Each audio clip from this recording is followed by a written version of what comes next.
even though we face the difficulties of today and tomorrow, I still have a dream. I'm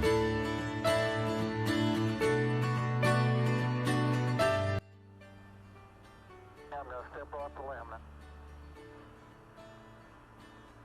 That's one small step for man, one giant leap for mankind.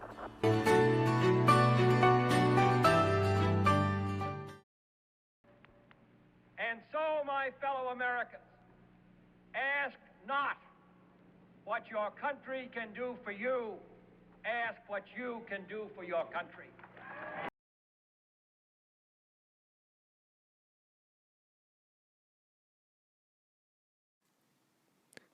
Now let me tell you a story.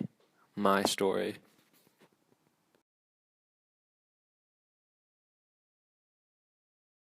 Charlie, you're the most beautiful baby I've ever seen. I hope you have a life that's far better than mine.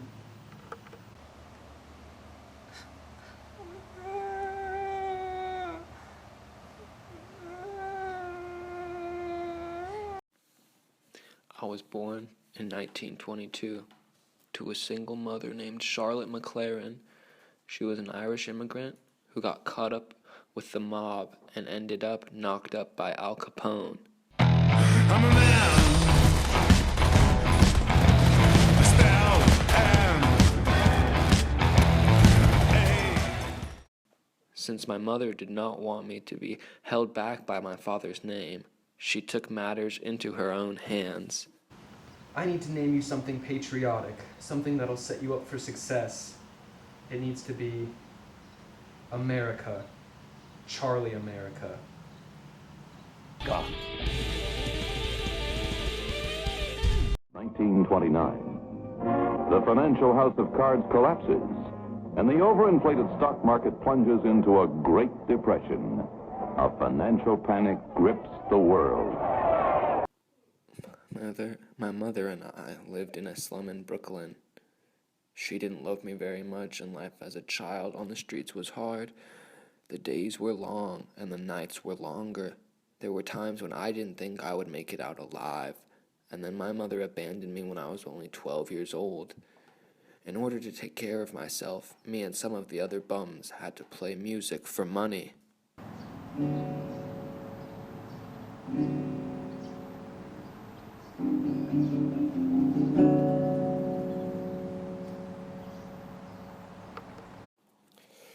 President Hoover visited Brooklyn one day and talked about how life would get better. I didn't like him very much since everything he said was a lie. As soon as I was old enough to enlist, I joined the Navy. Those were some of the most brutal days of my life. I thought that living on the streets was hard, but this was a whole new kind of madness. I was brought home to New York in 1945. I have received this afternoon a message from the Japanese government in reply to the message forwarded to that government by the Secretary of State on August 11th. I deem this reply a full acceptance of the Potsdam Declaration, which specifies the unconditional surrender of Japan. In the reply, there is no qualification. When I heard the news of our victory, I was blown away.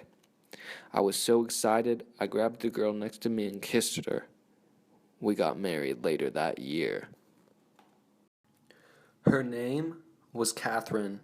She was a nurse in the war, but we weren't stationed at the same place. Thank goodness we met, though.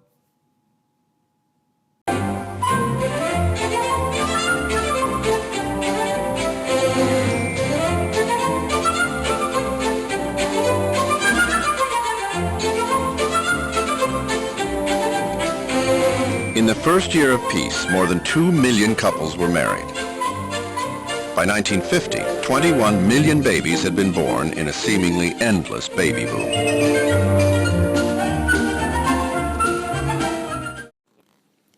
From that baby boom came my 2 children, Clark in 1948 and Jeffina, or Jeff for short, in 1950.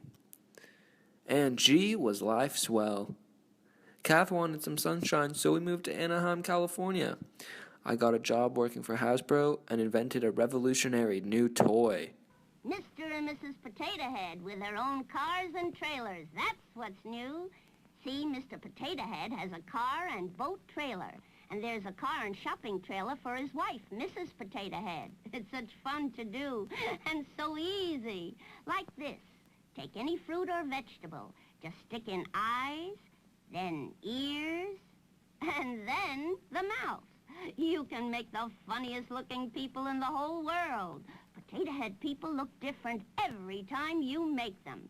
Mr. and Mrs. Potato Head with cars and trailers come in $1 and $2 sizes. How silly is that? I used to make my own toys out of rotting vegetables I found while I lived in Brooklyn.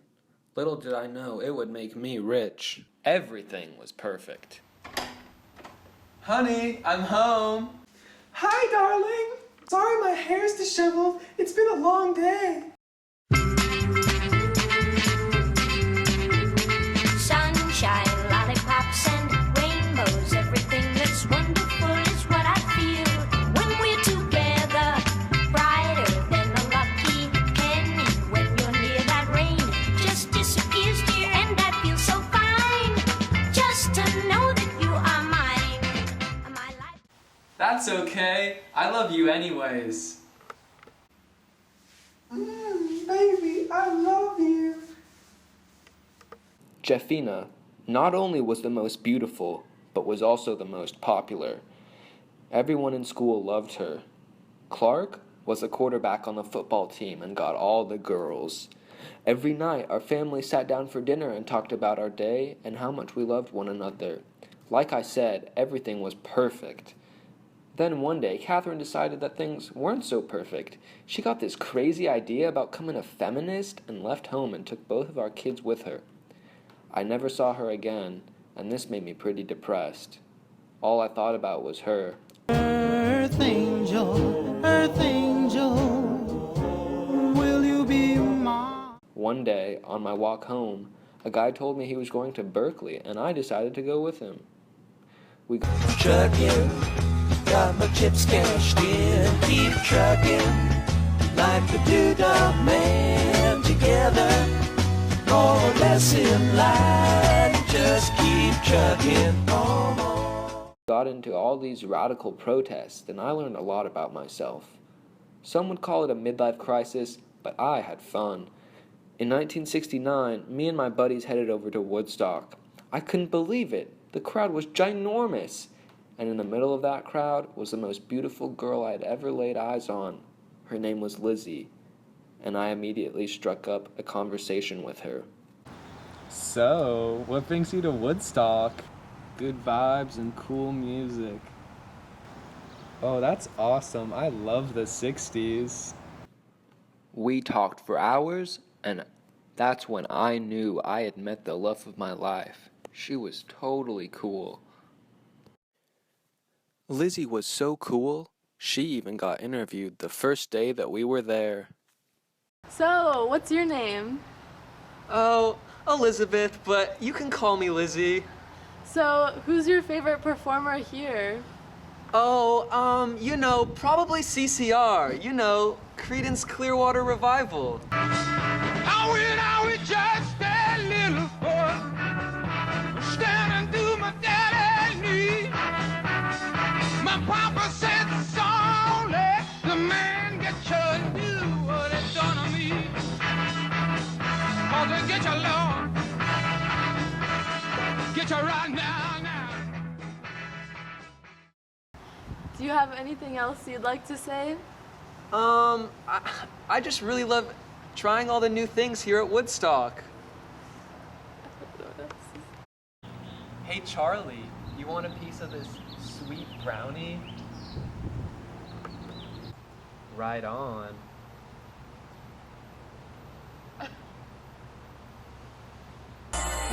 Good morning, stars shine. The earth says hello.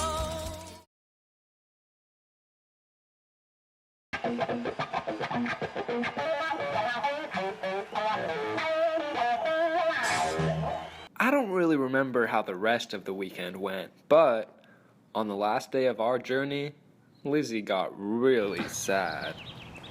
Lizzie, baby, what's wrong? I just want to go home and be with my family. Oh my God, Charlie, come with me. Groovy.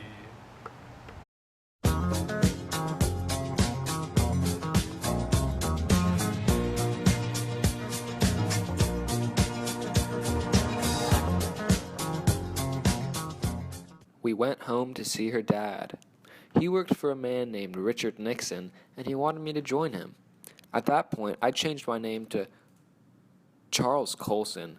No one would take a guy named Charlie America seriously. Say, son, how would you like to help us with the special project? Sure, I'd love to.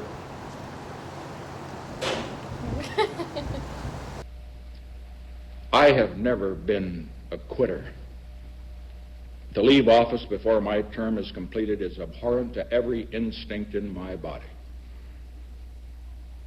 But as president, I must put the interests of America first. Unfortunately, that special project came to later be known as the Watergate scandal.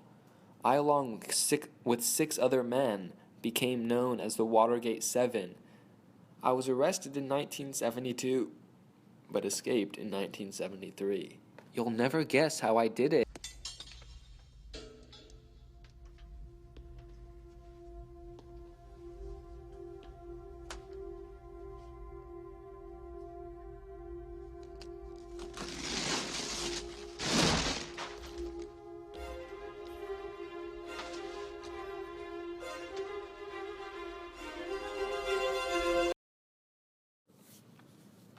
After I escaped, I sort of went off the map.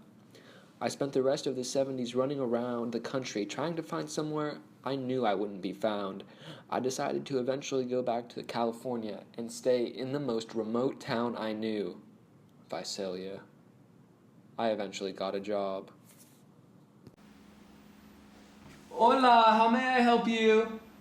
Yeah, can I have a bean and cheese burrito? Yeah, that'll be coming right up.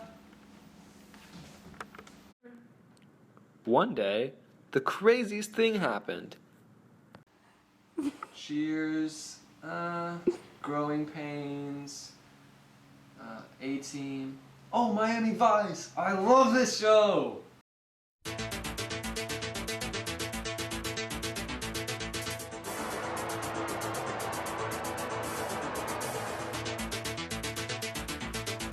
Get in the car!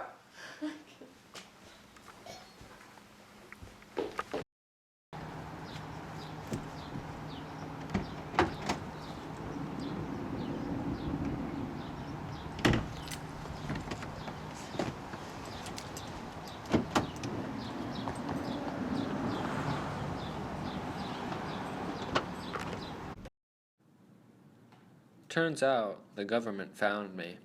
I was sent back to prison, and that's where I reside now. So that's my story.